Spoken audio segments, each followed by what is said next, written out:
So the second question is, how do you value my home? So after the walkthrough, I'm going to take all of the details that I accumulated and I'm going to look at different properties that have recently sold in the MLS.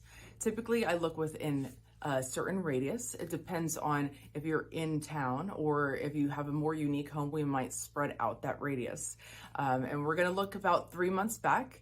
And if the market is changing, we're going to definitely be reducing those parameters. We want to make sure that if it's shifting very quickly, that we're going to look at homes that sold more recently.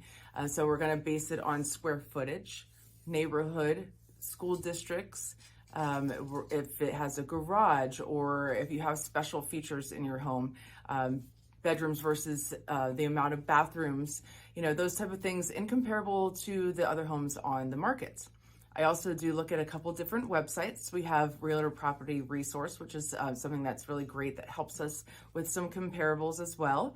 And I'll look at other different websites out there to see what they're showing your property as and compare it with my notes coming directly from the MLS, which is always the best to have those real-time numbers, but also to see what the buyers and the consumers are going to be seeing. So we don't want to be too far if we're going to make sure that those are comparable. And if those websites are completely off, which they could be at times, I'm going to make sure to address those with those websites as well.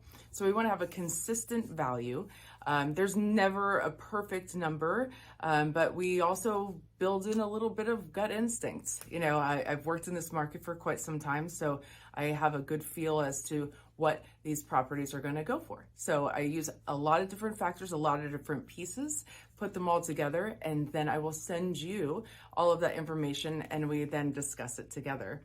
Eventually, at the very end of everything, I always say to my sellers, ultimately, it is your decision as to what we list this property at, and we will use strategies from listing day and the following days forward to see how it's responding to the market. So no matter what we come up with, there's always a waterline, there's always a price that someone wants to pay, but those are the tools and tricks that I use to value your property.